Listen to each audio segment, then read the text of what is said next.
Number 9, the Atari 5200 Super System. Yes, the Atari 26...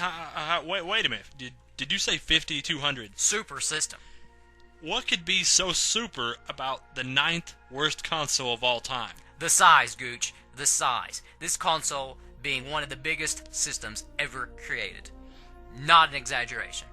Not at all. This thing was fucking huge. But a better question remains here. Why did Atari feel that they needed to create another system when the 2600 was still doing well? My 2600! I don't have a good reason.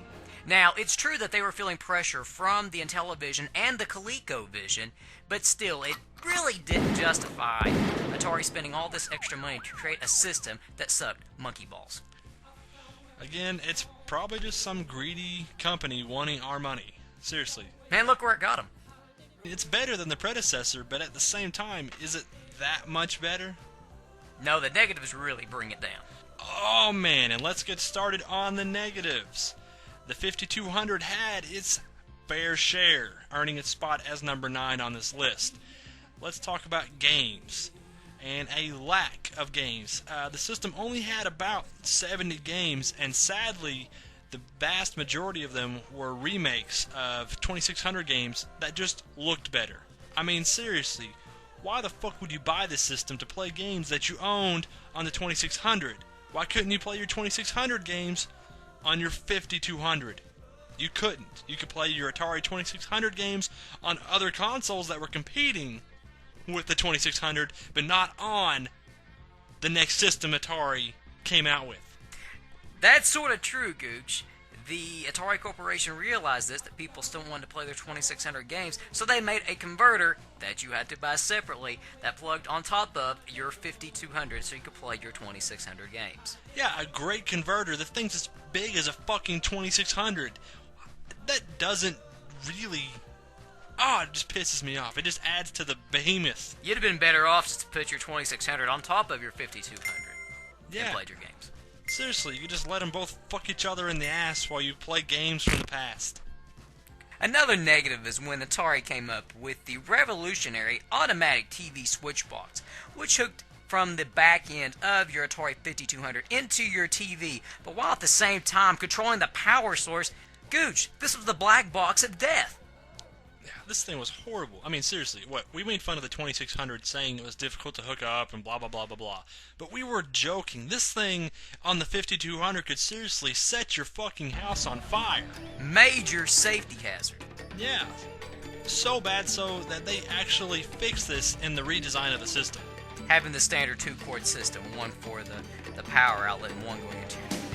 Yeah, but how long did it take them? Like almost a year before they fixed this problem? How many people had to lose their lives in the great Atari fire before they fixed the error of their ways?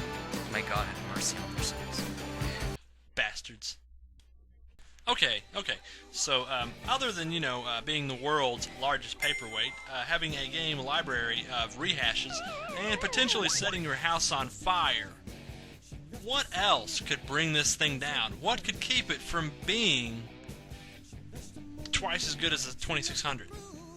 Well, I'll tell you something you couldn't do, and you couldn't play the game, Gooch. You know what? The controller kept tearing up on people.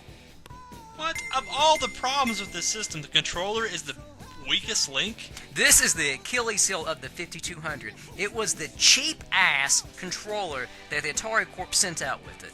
So cheap that instead of using springs to recenter the controller, they used weak rubber boots.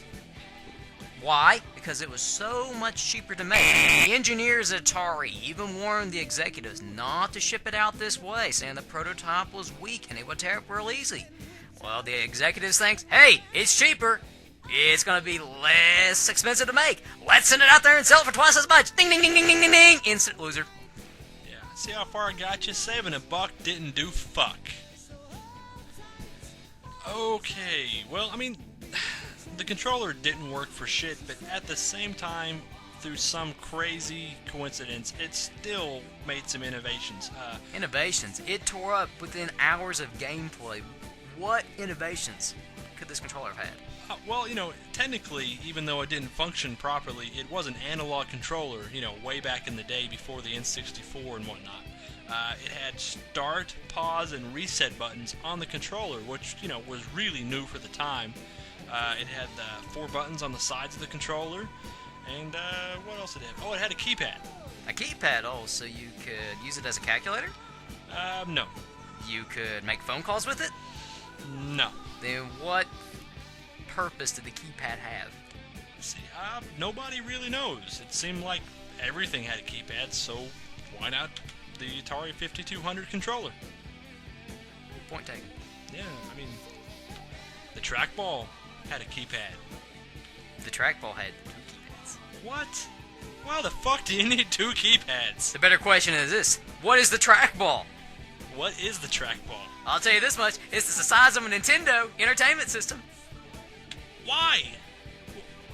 That's not even a functional controller. And it was the second largest paperweight because this thing would tear up within hours of gameplay as well.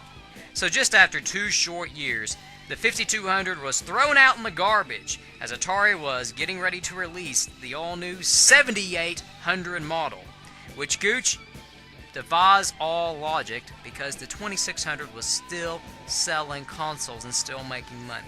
Just like they don't learn their lesson. They're just money hungry, man. That's all I gotta say. And this isn't going to be the last time we're going to see them on the top 10 worst consoles list. Not at all. I got a feeling they're going to come back with another shitty console and a possibly even worsely designed controller. With a keypad. Da da da! I did that on the last video, didn't I? Yes, you did. Okay. You unoriginal bastard. Yeah. Thanks. Well, Gooch, it could have been worse. At least. What?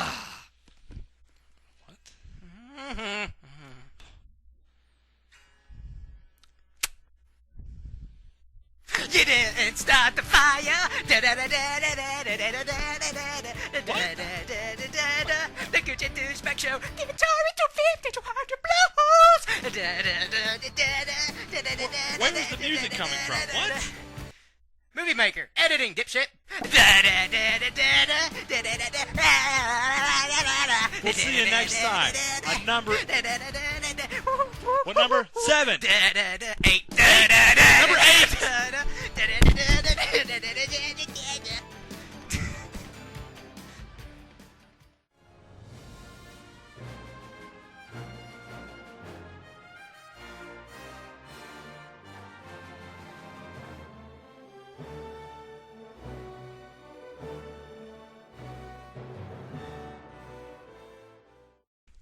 Yes.